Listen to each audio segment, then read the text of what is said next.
You've heard this week that public transport fare concessions may be extended to people with disabilities and low-income workers. But just who will fall under these two broad categories? Our reporter finds out.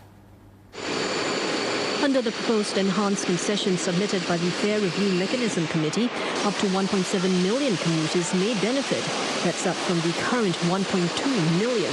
A wider spectrum of commuters could get concessions for public transport.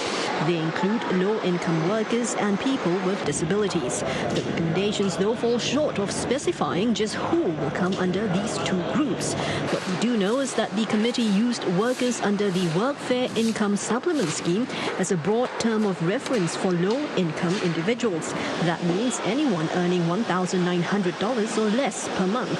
Those we spoke with say this criteria makes sense. They are the category people is spending a lot of money because you can't say they might be earning. They show the figure 1,009. After deduct everything, how much they're taking home. He says his union members who earn less than $2,000 a month spend about $6 a day taking trains and buses, and every bit of help counts.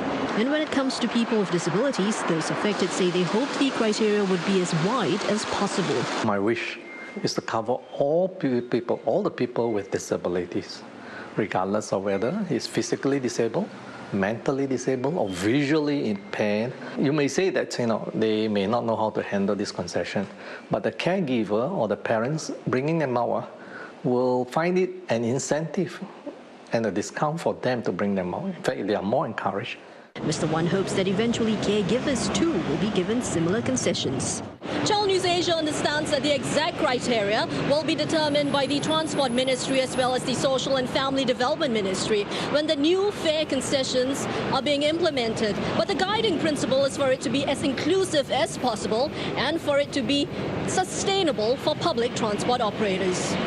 The government is expected to respond to the proposals next week.